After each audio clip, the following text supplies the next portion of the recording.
Frédéric Fabre, lors de cette session, le groupe Front National a déposé un certain nombre d'amendements.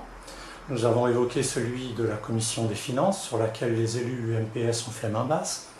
Je crois savoir qu'il y a eu d'autres amendements. Pouvez-vous nous en parler?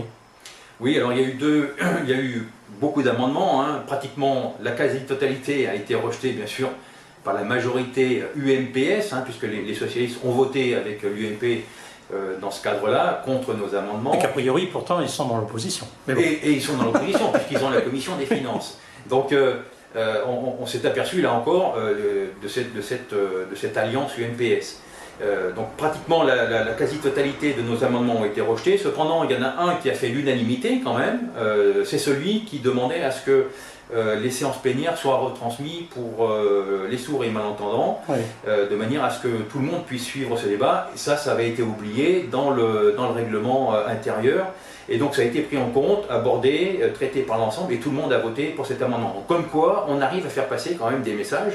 Et on arrive à faire l'unanimité malgré l'opposition véhémente et ô combien importante de nos adversaires. Alors j'avais noté également une interpellation populaire de 10 000 personnes de plus de 16 ans pour faire vivre la démocratie. Alors j'avoue que je n'ai pas bien compris en quoi ça consistait.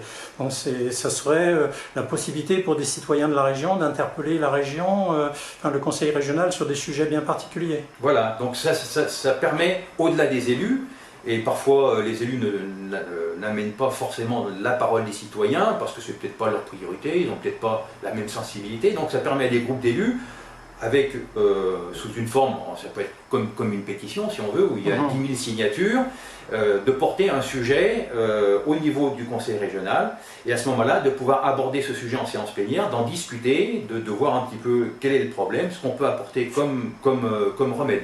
Finalement, c'est un peu la démocratie participative dont était friand à une époque la gauche. Oui, qui a essayé de la mettre en place, qui n'a jamais abouti. Donc ils ont dû voter pour, je suppose. Eh bien non, ils ont voté contre. Ils ont voté contre. Oui. Bon, maintenant, pour nous, il faut savoir que ça reste dans notre ADN du Front National, puisqu'on est pour la participation par l'intermédiaire des référendums, donc le plus souvent possible, de la population, puisqu'il faut prendre le pouls de la population en permanence, de manière à ne pas se tromper, bien sûr, et à être au fait de ses attentes. Donc ça a été refusé. Ça a été refusé. D'accord. J'avais noté également un amendement qui aurait concerné ou qui concerne la transparence et la réduction des rémunérations des élus. Donc c'est un amendement que vous avez déposé ou je me trompe? Non, la rémunération des élus a été revue à la baisse ou... Alors la rémunération des élus a été revue à la baisse. Alors il faut savoir que ce n'était pas un élément de programme de M. Richert. Oui, en revanche, oui. c'était un élément de programme de la liste Front National. Même M. Masseret en avait abordé le sujet, ça faisait partie aussi de son programme, mais certainement pas de celui de M. Richert. Donc il y a une baisse effectivement de cette rémunération globale des élus de 20%. Donc ça a été voté à l'unanimité par l'ensemble des élus présents.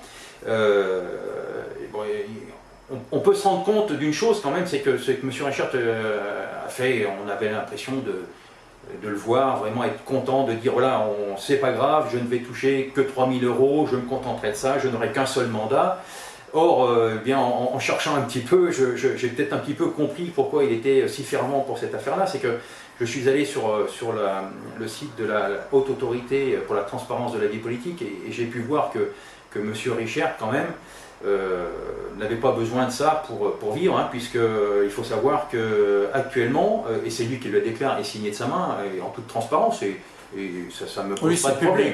C'est public. Chacun peut aller sur ce site, consulter. Le consulter, et à la limite, ce n'est pas dérangeant, mais ça se comprend parce que M. Richert, quand même, touche 14 166 € par mois par la retraite en tant que sénateur et sa retraite de la fonction publique cumulée.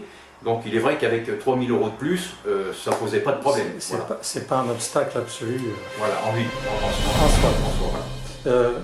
Donc j'avais surtout noté ces 3 amendements. Y a-t-il un autre que vous voudriez aborder?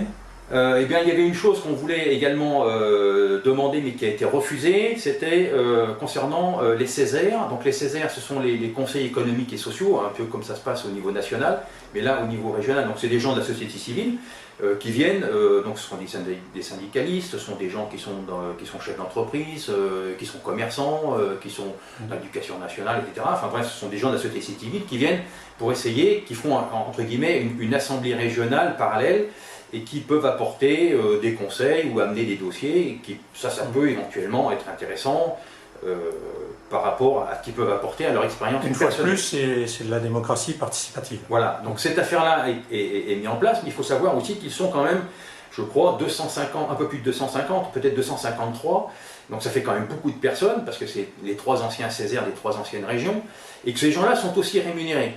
Ah oui. Donc ce sont des gens de la société civile, mais qui sont quand même rémunérés, mais qui ne sont pas élus. Donc pour moi, enfin pour l'ensemble du groupe Front National, ça posait quand même problème. Alors que ces gens-là viennent, quand ils viennent en réunion, soient défrayés, oui. Que ça leur coûte rien, c'est tout à fait normal. Et nous avons proposé, bien sûr, que leurs rémunérations, qui sont indexées sur la rémunération, entre guillemets, des conseillers régionaux, soient vraiment au minimum, que ce soit symbolique, et que ça montre bien leur volonté de pouvoir de participer et de ne pas faire cela pour des raisons pécuniaires. Voilà. Et cette affaire-là a été rejetée puisqu'on a proposé, puisque le monsieur Reichert a dit qu'il laissait le choix à ces gens-là de pouvoir faire eux-mêmes, prendre la décision de baisser leur indemnité ou pas. Donc on le verra, mais en tout cas notre amendement, lui, a été refusé. Il faut savoir que ça représente quand même, sur l'ensemble de la mandature, environ 16 millions d'euros quand même. Voilà. Donc c'est pas anodin. Oui, ça cause pour les contribuables. Voilà, c'est pas anodin quand même en termes de finances.